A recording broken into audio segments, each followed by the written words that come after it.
اللهم صل على سيدنا محمد يا رب صل وسلم دائما ابدا على حبيبي. پرسوں میں سن رہا ہوں کسی اسکالر کو، اس کی اتنی داڑھی، چل بھائی تیری داڑھی چھوٹی ہے، کچھ لوگ پورا عمل کرتے ہیں، کچھ پورا عمل نہیں کرتے. وہ اپنا قصہ بیان کر رہے ہیں، مجھے بیان کے لیے بلایا گیا تو لوگوں نے میری داڑھی پہ اعتراض کیا، یہ مذہبی اسکالر نے اتنی داڑھی رکھی ہوئی ہے. تو میں نے کہا یہ داڑھی تھوڑی پورا اسلام ہے. پھر ایکچولی کر کے نا داڑھی کا بیڑا غرق کر دیا. داڑھی کا کیا کر دیا؟ کیا مطلب اسلام میں اتنی لمبی داڑھی کوئی ضروری نہیں ہے، یہ تو اس زمانے کا کلچر تھا، یہ تو یوں تھا، تو یہ تو یوں تھا، تو داڑھی اتنی بھی کافی ہے، وغیرہ وغیرہ دلائل کے اپنی طرف سے جیسے غامدی صاحب شروع کرتے ہیں. مجھے خیال ہوا ذرا بھی خدا کا خوف نہیں ہے، ذرا بھی اللہ کا. دین میں تحریف اتنے آرام سے کرتا، ہر ٹچا اٹھ کے مسئلے بیان کر رہا ہے. وہ صاحب بھی ینگ جوان آدمی، کہیں کسی یونیورسٹی سے تھوڑا سا اسلام پڑھ لیا، کہیں ایم اے اسلامیات کر لیا، کہیں خود سے کچھ کتابیں پڑھ لیں، اور ایسے فتوے دے رہے ہیں پوری امت ایک طرف اور آپ کا فتویٰ ایک طرف. صحیح ہے بخاری، صحیح ہے مسلم کی حدیث، اعف اللحا، داڑھی بڑھاؤ، رکھو نہیں بلکہ بڑھاؤ. وقص الشوارب، اعفاء کا ذکر آ رہا ہے، بڑھاؤ. تمام پیغمبروں نے داڑھی بڑھائی ہے، تمام صحابہ، تابعین، محدثین. اسلامی تاریخ میں کوئی ایک اسلامی ہیرو دکھاؤ جس کی چھوٹی داڑھی ہو. محمود غزنوی، محمد بن قاسم، ٹیپو سلطان،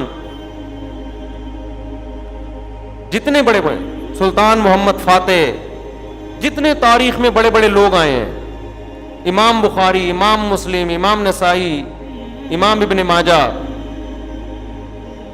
تو جتنے بھی بڑے بڑے محدثین، ابو حنیفہ، شافعی، مالک، احمد ابن حنبل، سفیان ثوری، عبداللہ بن مسعود، عبداللہ بن عباس، صحابہ کیا ہے، حضرت اکرمہ، حضرت مجاہد، تابعین، عبداللہ بن مبارک، کوئی ایک ایسا نہیں ہے جس کی داڑھی چھوٹی ہو، کٹی بھی تو دور، منڈوائی بھی تو دور کی بات. تو آپ بول لو بھائی مجھ سے نہیں رکھی جا رہی، میں ملا لگ رہا ہوں، میں ابھی اتنا دین افورڈ نہیں کر سکتا، بس میں نماز پڑھ لیتا ہوں اللہ سے. ٹھیک ہے یار، کوئی پورا عمل کر رہا ہے، کوئی آدھا عمل کر رہا ہے. یہ جو بار بار میں کہتا ہوں نا تقلید، ایک فقہ کو فالو، لوگ سمجھتے ہیں ہمیں کوئی حنفیت کا ہیضہ ہو گیا ہے، یہ فقہ حنفی کو ہم دنیا میں نافذ کرنا چاہتے ہیں یا تھوپنا چاہتے ہیں، ساری دنیا پہ حنفی بن جاؤ. یہ نہیں ہے، خدا کی قسم ہمارا مقصد یہ نہیں ہے. ہم دیکھ رہے ہیں کہ جب آپ ان چاروں فقہ سے نکلتے ہو تو مادر پدر آزاد، پھر آگے لمبی لائن ہے گمراہی کی.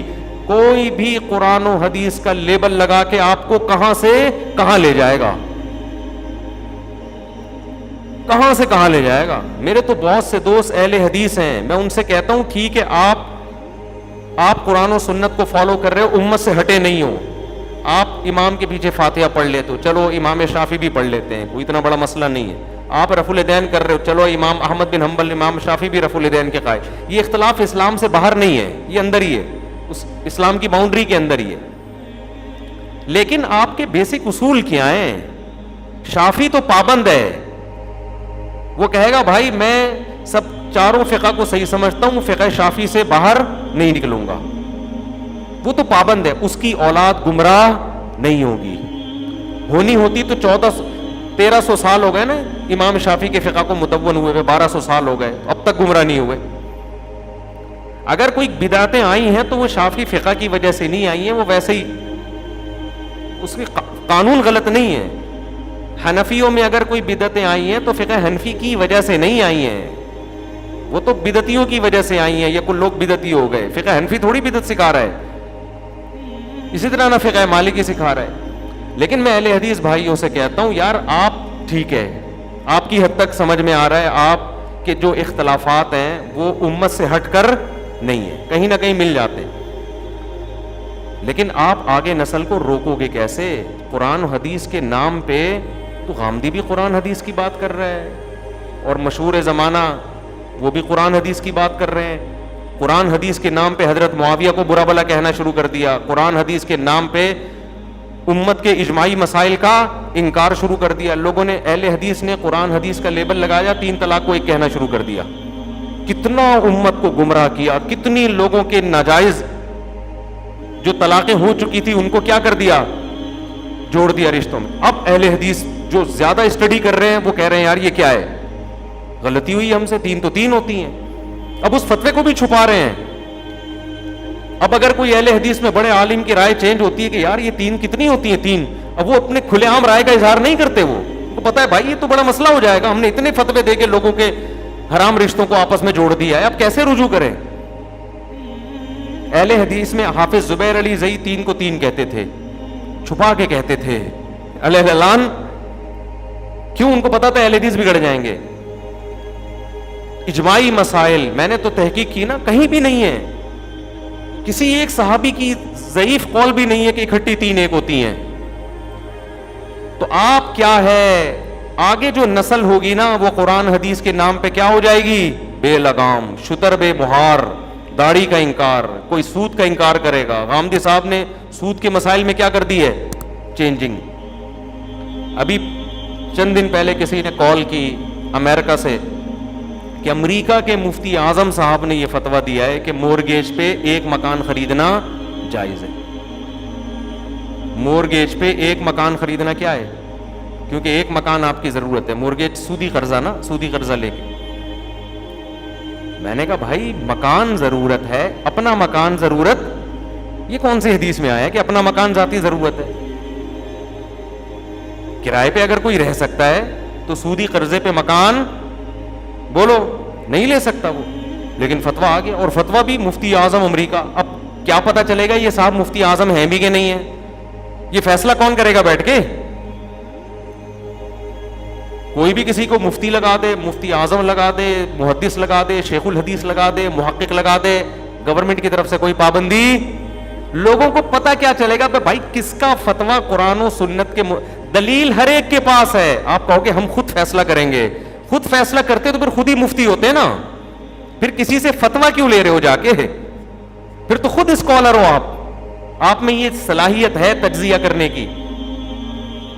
تو ہم جو کہتے ہیں نا ایک فقہ کو فالو کرو, خدا کی قسم اسلام کو بچانے کے لیے, فقہ حنفی کو بچانے کے لیے نہیں کہتے ہم, کیونکہ اگر نکل گئی امت آگے امت کا بیڑا غرق, تباہ و برباد ہے. میرے ساتھ ایک سفر میں ایک حنفی عالم تھے. سفر میں وہ 2 نمازیں اکٹھی پڑھ رہے تھے, ظہر بھی اور عصر ملا کے, اور مغرب عشاء ملا کے. میں نے ان سے بات کی, میں نے کہا دیکھیں آپ جب فقہ حنفی کو فالو کرتے ہیں تو فقہ حنفی میں 2 نمازیں اس طرح سے اکٹھی پڑھنا جائز نہیں ہے. کہنے لگے بھائی میں حنفی ہوں لیکن اس مسئلے میں دلیل کس کی ہے, تینوں امام ایک طرف ہیں, امام شافعی, امام مالک, امام احمد ابن حنبل, تینوں امام ایک طرف ہیں تو جمہور اس طرف ہیں. تو اس لیے جب ایک طرف تینوں چلے گئے تو بھائی وہ بھی تو اسلام ہی ہے نا, وہ بھی کیا ہے, وہ کہ عیسائیت یا یہودیت تھوڑی ہے, وہ بھی تو اسلام ہے. میں نے کہا تو بس زبردست بات کی آپ نے. تو میں نے کہا ان تینوں اماموں کی رائے یہ ہے کہ صدقہ فطر میں گندم ہی دینی پڑے گی, گندم کی قیمت بولو نہیں دے سکتے. زکوٰۃ میں وہ چیز ہی دینی پڑتی ہے, اس کی قیمت نہیں ہوتی. عشر میں وہ پیداوار ہی دینی ہے. یہ تو صرف امام ابو حنیفہ کے نزدیک ہے کہ گندم کے بجائے اس کے پیسے دے دو, جو کے بجائے اس کے پیسے دے دو, زکوٰۃ میں بھی سونے کے بجائے کیش دے دو, عشر میں بھی یا تو وہ پیداوار دے دو یا اس کی قیمت. میں نے کہا آپ کے بارے میں مجھے جو نالج ہے ہمیشہ سے آپ پیسے ہی دیتے رہے ہیں صدقہ فطر میں, یہ تکلف نہیں کرتے کہ گندم کی بوریاں بنوائیں. پھر قسم کے کفارے میں بھی تمام ائمہ کے نزدیک کھانا ہی کھلانا ہے, پیسے نہیں. اور روزے کے فدیے میں کھانا کھلانا ہے, یہ جو پیسے دیے جاتے ہیں یہ نہیں ہے. تو میں نے کہا کہ ادھر بھی تینوں امام ایک طرف ہیں, اور کسی حدیث میں بھی ہمیں پیسوں کا تذکرہ نہیں ملتا. آئی بات سمجھ میں؟ پیسوں کا تذکرہ نہیں ملتا. تینوں امام ایک طرف, وہاں آپ ڈنڈی کیوں مار رہے ہو بھائی؟ پھر وہاں آپ کیا کر رہے ہو کہ ابے کون گندم کی بوریاں بندوائے گا, بیٹھ کے پیسے پکڑو, رسید کٹاؤ, پتلی گلی سے نکلو. میں نے کہا وہاں یہ تکلف کی کیا ضرورت ہے؟ اب جب یہاں پھنستے ہیں نا لوگ تو پھر کہتے ہیں بھائی دلیل. پھر کس پہ آتے ہیں کہ یار دلیل سے بات ہوگی, دلیل کی بات ہوگی. میں نے کہا چلے پھر دلیل پہ بات کر لیتے ہیں. میں نے کہا پہلی بات تو یہ ہے کہ یہ پیسے دینا کس حدیث سے آتا ہے؟ یہ جو امام حنیفہ کہتے ہیں گندم کے بجائے گندم کی قیمت دے دو, اس پہ تو کوئی حدیث, یہ تو امام ابو حنیفہ کا اجتہاد ہے. انہوں نے کہا یار مقصد غریب کی خدمت ہے نا. امام حنیفہ نے اجتہاد کیا نا کہ بھائی آٹا تو ایک معیار ہے. آپ کہہ سکتے ہیں نا کہ شریعت میں جب غریب کی خدمت تھی تو اسلام پیسے ہی کا کہہ دیتا, تو پیسے تو اوپر نیچے ہوتے رہتے ہیں. شریعت نے معیار اس چیز کو رکھا ہے جو ہر زمانے کی ضرورت ہے. گندم کو معیار رکھا, یا جو کو معیار رکھا, یا کھجور کو معیار رکھا. اس پہ دلائل کی دنیا تو ایک الگ ہے, میں اس بحث میں نہیں جا رہا. دوسرا میں نے کہا اچھا مجھے یہ بتاؤ, یہ جو دو نمازیں اکٹھی پڑھنا ہے, آپ کا کیا خیال ہے امام حنیفہ کے پاس اس کی کوئی دلیل نہیں ہے؟ اب میں دلیل پہ بحث کرنا شروع کر دی. میں نے کہا دو نمازیں جو اکٹھی پڑھی ہیں یہ جمع سوری ہے امام ابو حنیفہ کی رائے میں, اور اس پہ بہت سارے دلائل ہیں. اب جب دلائل کے جواب میں نے دینا شروع کیے تو کہتے ہیں بھائی اتنے بڑے بڑے ائمہ غلط نہیں ہو سکتے. یہ میں نے لوگوں میں دیکھا ہے کہ پینترے بدلتے ہیں, یا تو تحقیق کرو یا تقلید کرو. جب اتنے بڑے بڑے ائمہ غلط نہیں ہو سکتے تو ابو حنیفہ بھی پھر اسی اصول پر ہے, وہ بھی غلط نہیں ہو سکتے. اس مصیبت سے بچانے کے لیے کہ اسلام کا تماشا نہ بنے, اس عذاب سے بچانے کے لیے, فساد سے بچانے کے لیے کہا جاتا ہے واقعی اتنے بڑے بڑے ائمہ غلط نہیں ہو سکتے. سب کے پاس دلیل ہے, فالو آپ نے ہمیشہ کے لیے ایک کو کرنا ہے. اس کے علاوہ آپ کے پاس اسلام پر چلنے کا کوئی سوٹیبل راستہ نہیں ہے. اس کے علاوہ کوئی بھی طریقہ ہے, اس میں 10 قسم کے اعتراضات ہیں, اشکالات ہیں. اگر ہمیں فقہ حنفی کو مسلط کرنے کا شوق ہوتا تو ہم لوگوں کو یہ کیوں کہتے کہ شافعی فقہ پہ کو بھی فالو کر سکتے, لیکن پورا فالو کرو اس کو. ہمارے ایک شافعی آئے, وہ مجھے کہنے لگے کہ یار میں نا کیکڑے بھی کھاتا ہوں اور شافعی فقہ میں اجازت. ٹھیک ہے بھائی, آپ ان کی رائے یہ. میں نے ان کو یہ کہا, میں نے کہا پھر امام شافعی کے ہاں گندم کے پیسے نہیں دے سکتے, آپ پیسے کیوں دیتے ہو؟ کہہ رہے ہیں یار یہ بڑی ٹینشن ہے, گندم لا کے دینا یہ کیا ہے, ٹینشن ہے. میں نے کہا اس کا مطلب کیا ہے؟ یہ اسلام تھوڑی ہے, یہ تو خواہشات ہیں. کیکڑے میں امام شافعی کو فالو کیا جا رہا ہے, کیکڑے کا سوپ اچھا لگتا ہے آپ کو, اور اگر وہ صحیح ہے تو اس میں بھی صحیح ہے. آپ کہہ سکتے ہیں کہ بھائی جب چاروں ٹھیک ہے تو میں رخصتیں لوں گا, وہاں سے بھی آسانی, وہاں سے بھی آسانی, وہاں یہ چوچو کا مربع بن جائے گا. سمجھ رہے ہو؟ تو صدیوں تک امت نے جس ٹریک پہ چلی ہے نا, وہ خامخواہ میں نہیں چلی ہے, اس کی کوئی وجہ تھی, اس کی کوئی ریزن تھی. تو اس لیے ہمیں امت کا مستقبل جو نظر آ رہا ہے نا بہت ہی بھیانک. یہ ساری گمراہیاں قرآن و حدیث کا لیبل لگا کے پھیلیں گی. داڑھی کا انکار بھی قرآن حدیث کی بیس پہ ہوگا, داڑھی کا انکار بھی. وہ جو حدیث میں آتا ہے خالف الیہود والنصارى, یہود و نصارہ کی مخالفت کرو, آف اللحا, داڑھی بڑھاؤ. آپ 2 منٹ میں اس حدیث کی دھجیاں اڑا سکتے ہو اگر آپ میں خواہشات کا غلبہ ہے. آپ کہو گے یار یہ تو یہود و نصارہ کی مخالفت کی وجہ سے ہے نا. اس وقت یہ تھا کہ یہود و نصارہ ہمارے ٹکر میں تھے. کس میں تھے؟ ٹکر میں تھے. آج وہ ٹکر ہے نہیں, آج تو ان سے ہمیں بنا کے رکھنی ہے. ایکچولی اس وقت سب کا رواج تھا داڑھی رکھنے کا, تو داڑھی کے بغیر آدمی عجیب سا لگتا. اب تو سب بغیر داڑھی کے, تب تو بڑے بڑے, اب تو حرمین میں مؤذن لوگوں کی داڑیاں نہیں ہیں, بنا کے کچومڑ بنا دو, اسلام کا کی ایسی کی تیسی کر دو. ایوب خان کے دور میں ہوا یہ تھا کہ آئلی قوانین بن رہے تھے نئے سرے سے. انگریز نے ہندوستان میں 100 سال پراپر حکومت کی ہے, اس نے ہمارے آئلی قوانین کو نہیں چھیڑا تھا. اس وقت نکاح کا نظام, طلاق کا نظام, وراثت کا نظام انگریز بھی مفتیوں کے پاس بھیجتا تھا کہ بھائی مسلمان اسکالرز جو فتویٰ دیں گے اسی کے حساب سے عدالت فیصلہ کرے گی. وہ بڑا اچھا تھا.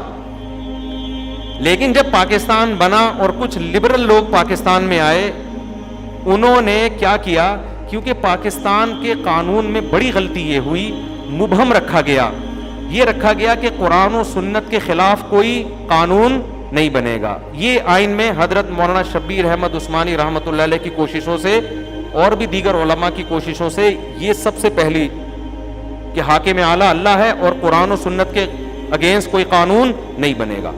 اس وقت بعض علماء نے یہ بات اٹھائی, حضرت مولانا شبیر احمد عثمانی سے بھی کہا اور بھی علماء سے, کہ دیکھیں بعد میں لبرل حکومتیں آئیں گی, وہ کچھ بھی بنا کے نا قرآن و حدیث کے کھاتے میں ڈال دیں گی.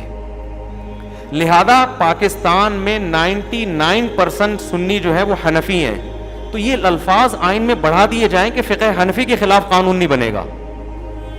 اس کا فائدہ یہ ہوگا کہ فقہ حنفی میں تو آگے تشریحات ہے نا, اس میں تو ہے کہ داڑھی ہے, نکاح طلاق کے حکم, وہ تو لا میں جب آپ جاتے ہیں فقہ میں وہ تو ایک ایک چیز کو ڈیفائن کر دیا انہوں نے.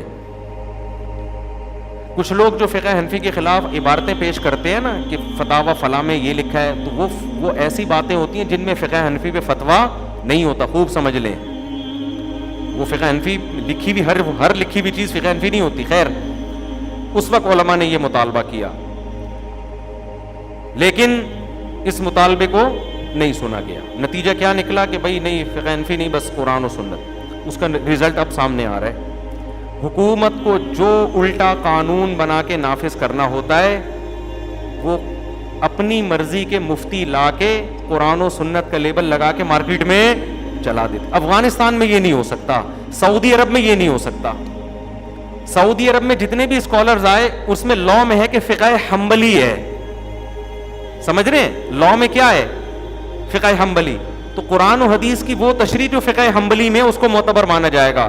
لہذا سعودی عرب میں عدالتی قانون چینج نہیں ہو سکا, انہوں نے نکل نہیں سکے اس سے نا وہ, ورنہ وہاں بھی نئے نئے بادشاہ اپنی مرضی کے مفتی کو بٹھاتا, جو ایوب خان نے کیا. بھائی ایوب خان نے کیا کیا وہ میں آپ کو بتا رہا ہوں. بادشاہ اپنی مرضی کے مفتی کو بٹھا کے اس کو مشرف با اسلام کر دیتا, ہر غلط قانون پر اسلام کا لیبل لگا کے مارکیٹ میں اس کو چلا دیتے, چلو بھائی, تو سارا بیڑا غرق ہو جاتا. تو کیا ہوا ہے, جنرل ایوب کے دور میں جب آئلی قوانین نئے سرے سے بننا شروع ہوئے تو جنرل ایوب نے سب سے پہلے تو یہ کیا کہ کیونکہ وہ ذرا سیکولر قسم کے آدمی تھے, تو انہوں نے کہا یار یہ تو عجیب سے قوانین ہے کہ مرد کے پاس ڈیورس کا حق ہے, عورت کے پاس نہیں ہے, پھر اس میں جو ہے وہ دوسری شادی پر بھی پابندی لگانی ہے. تو کیا کہ پاکستان کے علماء سے, جس میں حضرت مفتی ولی حسن ٹونکی رحمۃ اللہ علیہ, حضرت مفتی محمد شفیع صاحب رحمۃ اللہ علیہ, بڑے بڑے چوٹی کے علامے موجود تھے, ان سے رابطہ کیا گیا. تو انہوں نے قرآن و حدیث کی روشنی میں بتا دیا بھائی ڈیورس کا حق کس کے پاس ہے, مرد کے پاس, عورت کے پاس بولو نہیں ہے. پھر عورت پہ ڈیورس کے بعد عدت واجب ہے, 3 مینسز. پھر عدت کا خرچہ ہے بہت سارے. مفتی ولی حسن ٹونکی صاحب رحمۃ اللہ علیہ کی تو اب تک وہ کتابچہ جو اس وقت گورنمنٹ کو دکھانے کے لیے لکھا گیا تھا. اب جنرل ایوب صاحب نے جب دیکھا یار یہ تو پورا مولانا ٹائپ کا مذہب بن جائے گا, ہمارا ملک تو مولوی کہلائے گا, مولوی پاکستان, ٹھیک ہے نا. اب وہ اسلام سے نکل بھی نہیں سکتا تھا, جنرل ایوب صاحب نکل بھی نہیں سکتے تھے. تو انہوں نے کیا کیا, مصر سے مولانا صاحب کو بلوایا, جنرل لبرل ٹائپ. ایسے موقع پہ نا آپ پھر تلاش کرتے ہیں یار دنیا میں ویریس ٹائپ کے مولوی ہیں, there are various types of maulvis, ہر طرح کا مولوی آپ کو مارکیٹ میں ملے گا, ہر طرح کا مولوی ملے گا آپ کو. پاکستان میں ملا, انڈیا چلے جاؤ, انڈیا میں نہیں بنگلہ دیش, بنگلہ دیش میں سعودی عرب نہیں, اور وہاں سے نکلو. میں جب ازبکستان گیا نا, سمرقند, بخارا, وہاں کے علماء نے ہمیں بتایا کہ جب یہاں اسلامی انقلاب آیا ہے تو رشیا کو اندازہ ہو گیا کہ اب اسلام کو یہاں آنے سے کوئی روک نہیں سکتا, یہ لوگ دوبارہ کنورٹ ہو رہے ہیں تیزی سے اسلام کی طرف. تو رشیا نے کہا کہ اب اسلام سے تو ان کو روکا نہیں جا سکتا, یہ ان کے الفاظ ہیں وہیں کے علماء کے, کہ یہاں سعودی عرب, انڈیا اور پاکستان کے علماء کو آنے سے روکا جائے, کیونکہ یہ تینوں فنڈامنٹلسٹ قسم کے علماء ہیں, سعودی, انڈین اور پاکستانی. یہ پردے کو پروموٹ کریں گے, سود کے خلاف بات کریں گے, داڑھی کی بات کریں گے, نماز کی بات کریں گے, اور وہی فیملی سسٹم کی بات کریں گے. تو وہاں اس نے کیا کیا, رشیا نے ایسے اسکالرز کو انوائٹ کرنا شروع کر دیا جو بالکل لبرل ہوں, نہ وہ داڑھی کو مانتے ہوں, نہ پردے کو مانتے ہوں, اس طرح کے جو ہے نا. تو وہ ہمیں کہہ رہے تھے کہ بھائی انڈیا, پاکستان اور سعودی عرب سے تو آ رہے ہیں, انڈیا پاکستان سے بھی لوگوں کو, سعودی عرب والے بھی میرا خیال اب لفٹ نہیں کرا رہے ان کو, تو انڈین پاکستانیوں کو دبا کے بھیجیں یہاں پہ, ورنہ یہاں یہ ساری ریاستیں لبرل بن جائیں گی. تو نتیجہ کیا نکلا, جنرل ایوب صاحب نے مصر سے امپورٹ کیے ایک مولانا صاحب, بڑے 3 پیس سوٹ ٹائی میں لبرل قسم کے آدمی تھے, انہوں نے آ کے آئلی قوانین بنائے. انہیں پھر ایکچولی کا لفظ جو ہے نا بڑا خاندانی, یہ لگا کہ آپ کچھ بھی کر دو. انہوں نے کیا کیا کہ ایکچولی یہ جو ڈیورس کا حق ہے نا مرد کے پاس ہے, بالکل ٹھیک ہے, لیکن قرآن میں یہ آتا ہے وَإِنْ خِفْتُمْ شِقَاقَ بَيْنِهِمَا فَابْعَثُوا حَكَمًا مِّنْ أَهْلِهِ وَحَكَمًا مِّنْ أَهْلِهَا. میاں بیوی میں جب جھگڑا ہو جائے تو ایک بندہ مرد کی طرف سے ایک بندہ عورت کی طرف سے, دونوں مل بیٹھ کے صلح کی کوششیں کریں. یہ صلح کی کوشش ناکام ہو جائیں تو دونوں کیا کر لیں, پھر علیحدگی اختیار کر سکتے ہیں. تو اس نے کہا ایکچولی اسلام طلاق نہیں چاہتا, یہ جو مرد کھڑے کر دھڑ دھڑ نکال دی اور ختم, نہ پہلے یہ پروسیس ہے. بات تو ٹھیک ہے, یہ پروسیس ہے پہلے, یہ دھاڑ دھڑ طلاقیں نکالنا شریعت میں پسندیدہ کام نہیں ہے, لیکن اس کا یہ مطلب نہیں ہے کہ طلاق نکال دے گا تو وہ شمار ہی نہیں ہوگی, یہ چونکہ یہ پروسیس سے نہیں گزرا, وہ یہ کہاں لکھا ہے قرآن میں. تو انہوں نے کہا ایکچولی قرآن یہ چاہتا ہے کہ پہلے یہ پروسیس ہو, لہذا اگر آپ نے پہلے ڈیورس دی ہے تو یونین کونسل جائے گی وہ طلاق چل کے پہلے. اب قانون میں یہی ہے کہ یونین کونسل وہ حکم ہے جو دونوں خاندانوں کو آپس میں ملائے گی, وہ سمجھے گی ہاں بھائی یہ ڈیورس بنتی ہے تو اس کو نافذ کرے گی, ورنہ پتلی گلی سے نکلو یہاں سے. بیڑا غرق کر دیا کہ نہیں کر دیا, لیکن لیبل کیا لگایا قرآن کا, اس سے پہلے ایکچولی کا لفظ قوسین میں بریکٹ میں ڈال کے. پھر انہوں نے کہا یہ جو قرآن میں آتا ہے کہ والمطلقات یتربصن بانفسہن ثلاثۃ قروء, طلاق یافتہ عورت اپنے آپ کو نکاح سے روکے گی 3 حیض. تو انہوں نے کہا ایکچولی یہ اس دور میں تھا جب زندگی اتنی فاسٹ نہیں تھی, اب 3 مینسز تک انتظار کرنا, اور یہ تو دنیا فاسٹ, اجتہاد یہ ہے کہ 90 دن. کتنے دن؟ اب بھائی مینسز کی ڈیٹ کبھی آگے ہو گئی کبھی پیچھے ہو گئی کبھی, تو اس نے کیا ٹھپا لگا دیا 90 دن, مینسز گئے تیل لینے.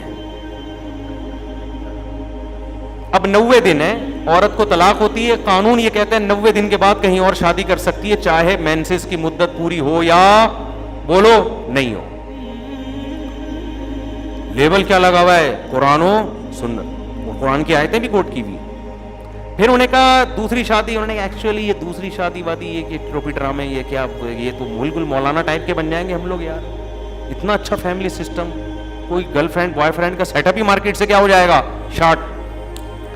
تو ایکچولی اسلام نے, اب قرآن سے تو نہیں نکال سکتے تھے نا 4 شادیاں, تو ایکچولی اسلام نے جو اجازت دی ہے وہ اس دور, جیسے غامدی صاحب کی تقریر بھی بالکل یہی ہے.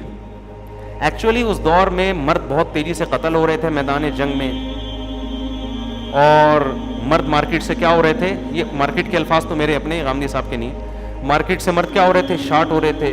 تو ایک نیڈ تھی, معاشرے کی ایک ضرورت تھی کہ مرد اتنے تھوڑے سے اور عورتیں تعداد میں اتنی زیادہ, ایک مجبوری کی وجہ سے مردوں کو اجازت دی گئی. یہ کوئی قیامت تک کا حکم نہیں ہے. تو آج بھی اگر جنگوں میں لوگ گاجر مولی کی طرح کٹ کے مارکیٹ سے شارٹ ہو جائیں تو پھر ایک بندے کو مجبوراً کہیں گے 4 عورتوں کی کفالت کر لے.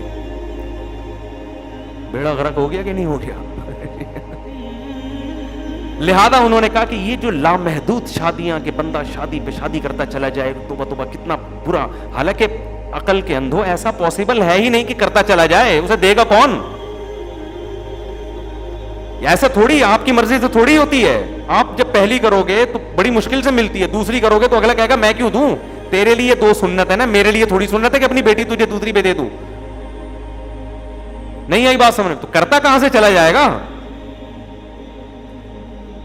بلکہ پہلی مشکل ہو جائے گی, کیونکہ مالدار لوگ جو اونچے خاندانوں کے ہوں گے وہ 2-2 3-3 رکھ لیں گے, لڑکیاں مارکیٹ سے کیا ہو جائیں گی, شارٹ. غریب آدمی تو کہے گا کوئی مرے تو کسی بیوہ سے کروں میں. لیکن ایکچولی کر کے کیا کر دیا, ایکچولی وہ ہوگا یہ کہ وہ اس دور میں, غامدی صاحب کی تقریر سنیں پوری اسی طرح ہی ہے, اور لوگوں کے کمنٹس کہ یار یہ ہے, انہوں آتا ہے بولنا, مولویوں کو تو بولنے کا سلیقہ آتا ہی نہیں ہے, یہ تو مارکیٹ سے شارٹ کرتے رہتے ہیں بس بیٹھ کے. صحیح ہے. میرے کمنٹس پہ ایسے لکھا ہوتا ہے, میں نے کبھی غامدی صاحب کے خلاف بیان کیا, کہتے ہیں یار اخلاق غامدی صاحب سے سیکھو. ٹھیک ہے یار آپ سیکھ لو اخلاق کے علاوہ اللہ کا واسطہ کچھ اور سیکھنے کی کوشش. ٹھیک ہے ہم بدتمیز ہی صحیح ہیں, ہم سے اخلاق نہ سیکھو, ہم گنہگار لوگ ہیں, مسئلے خدا کے لیے کسی مفتی سے پوچھ لیا کرو, عالم سے پوچھ لیا.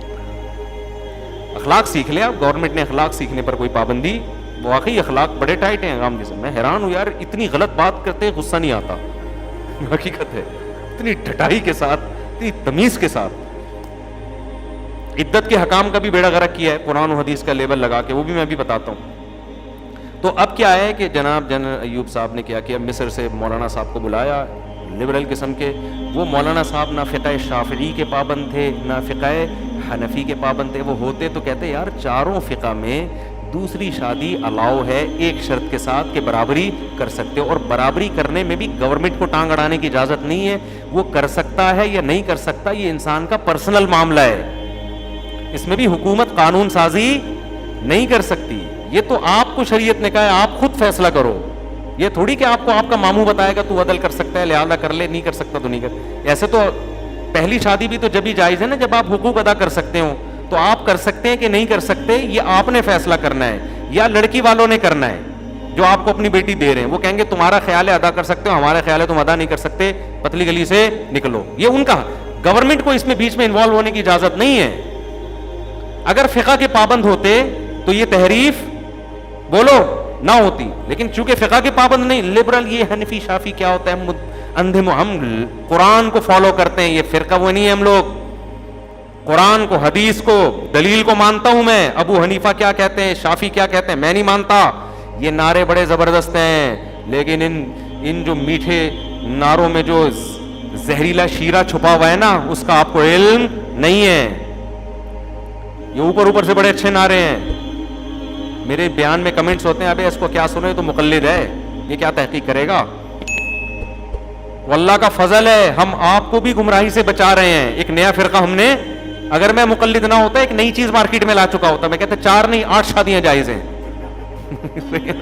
میں 4 پہ بریک اس لیے لگایا ہوں کہ میں مقلد ہوں.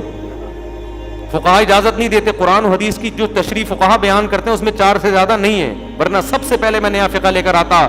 4 تو پرانے زمانے میں ہوا کرتی تھی. اور میں دلیل کیا دیتا, اب لیڈیز کی تعداد بہت زیادہ ہو گئی ہے بھائی. آپ کہتے کتنی, مطلب بہت زیادہ بھائی, ایکچولی اتنی تعداد. اور ایک اور دلیل دیتا کہ 4 تو اس وقت ہے جب لوگ کر رہے ہوں, اب لوگ ایک بھی نہیں کر رہے.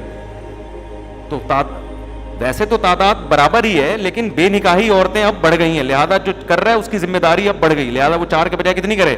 لیکن ہم فقہ کے پابند ہیں, چاروں فقہ میں اس کی اجازت نہیں. انہوں نے جو قرآن حدیث کی تشریح کی ہے وہ تشریح کمپلیٹ, اس لیے ہم نیا اجتہاد مارکیٹ میں نہیں لے کے آ رہے. نہ ہمارے طلاق کے حکام بدل رہے ہیں. آپ 500 سال پہلے کسی حنفی عالم سے طلاق کا مسئلہ پوچھیں سیم ہوگا, آج پوچھیں گے سیم ہوگا, لیکن اہل حدیثوں سے پوچھو آپ چینج ہوگا. 2 عالم کی رائے چینج ہوگی, وہ کچھ اور کہہ رہے ہوں گے, وہ کچھ اور کہہ رہے ہوں گے. تو اسلام کا بیڑا غرق. تو ہمیں مسلک پرستی کا شوق نہیں ہے. مفتی طارق مسعود صاحب کے بیانات سننے کے لیے youtube.com/مفتی طارق مسعود کو سبسکرائب کریں, اور اگر آپ لائیو ویڈیو کو کبھی بھی مس نہیں کرنا چاہتے ہیں تو سبسکرائب کرنے کے بعد بیل آئیکن پہ کلک کرنا مت بھولیں. جزاک اللہ.